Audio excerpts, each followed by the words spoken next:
Hello അസ്സലാമു അലൈക്കും വറഹ്മത്തുള്ളാ. കുറച്ച് ദിവസമായിട്ട് ഇപ്പോൾ നമ്മൾ ആ ഗൂഗിൾ പേ ഓപ്പൺ ചെയ്ത് കഴിഞ്ഞാൽ ഈ പോക്കറ്റ് മണി എന്ന് പറയപ്പെടുന്ന ഒരു ഐക്കൺ നമുക്ക് കാണാൻ കഴിയും. മുമ്പൊന്നും ഇല്ലാത്ത നമ്മൾ പൈസയൊക്കെ അങ്ങോട്ട് അയച്ചാൽ അതുപോലെ ഇങ്ങോട്ട് വന്നാലൊക്കെ കാണിക്കുന്ന അതതിൻ്റെ ഇടത് ഭാഗത്ത് ഏറ്റവും മുകളിലായിട്ട് ഇതുപോലെ പോക്കറ്റ് മണി എന്ന് പറയപ്പെടുന്ന ഒരു ഐക്കൺ നമുക്ക് കാണാൻ കഴിയും. ഇത് എന്തിനു വേണ്ടിയാണ് സത്യത്തിൽ ഉപയോഗപ്പെടുത്തുന്നത് എന്നതാണ് ഇന്നത്തെ നമ്മുടെ വീഡിയോ. കാരണം ഇതിപ്പോൾ ഈ ഒരാൾക്ക് ഗൂഗിൾ പേ ഫോണിൽ ആക്റ്റീവ് ആകണമെങ്കിൽ ബാങ്ക് അക്കൗണ്ട് വേണം. അതില്ലാത്ത ആളുകൾക്ക് എന്ത് ചെയ്യാൻ കഴിയില്ല, ഗൂഗിൾ പേ നമ്മളെ ഫോണിൽ ആക്റ്റീവ് ആക്കാൻ കഴിയില്ല. അപ്പോൾ ഇതിപ്പോൾ നമ്മൾ ഗൂഗിൾ പേ ഏത് ഫോണിലും ഇൻസ്റ്റാൾ ചെയ്ത് കഴിഞ്ഞാൽ ഇങ്ങനെ പോക്കറ്റ് മണി എന്ന് പറയപ്പെടുന്ന ഈ ഒരു ഐക്കണ് നിങ്ങൾക്ക് അവിടെ കാണാൻ കഴിയും. അപ്പോൾ ഇത് വെച്ചിട്ട് നമ്മളെ കുട്ടികൾക്കോ അല്ലെങ്കിൽ ബാങ്ക് അക്കൗണ്ട് ഇല്ലാത്ത ആളുകൾക്കൊക്കെ ഒരു ഷോപ്പിലോ കടയിലൊക്കെ പോയാൽ സ്കാൻ ചെയ്തിട്ട് പൈസ അയക്കാനുള്ള ഓപ്ഷൻസാണ് ഇതിലൂടെ നമുക്ക് ഉപയോഗപ്പെടുത്താൻ കഴിയുക.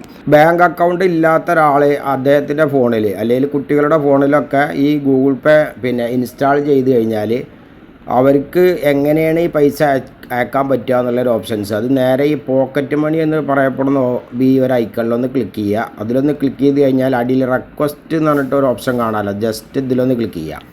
ഇതിലൊന്ന് ക്ലിക്ക് ചെയ്ത് കഴിഞ്ഞാൽ അവർക്ക് ഇതുപോലൊരു ബാർകോഡ് ഇവിടെ തെളിഞ്ഞ് വരും.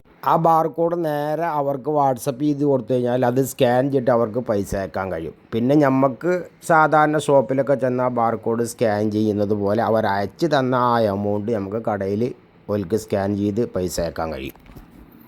അപ്പോൾ ഇങ്ങനെയുള്ള ഒരു ഓപ്ഷൻസ് ആണ് നിലവിലിപ്പോൾ പുതിയ അപ്ഡേഷൻ ഗൂഗിൾ പേ കൊണ്ടുവന്നിട്ടുള്ളത്. പക്ഷേ ഇതിൻ്റെ പിന്നിൽ ചിലപ്പോൾ മറ്റ് വല്ല തട്ടിപ്പുകളോ കാര്യങ്ങളോ ഉണ്ടാകാനൊക്കെ സാധ്യതയുണ്ട്. അതൊക്കെ നമ്മൾ സൂക്ഷിക്കുക. ഇതിൽ നമുക്ക് ആശങ്കപ്പെടാനോ അല്ലെങ്കിൽ ബേജാറാകാനോ അതുവഴി ഗൂഗിൾ പേ ഡിലീറ്റ് ആക്കേണ്ട ആവശ്യമോ നിലവിലില്ല.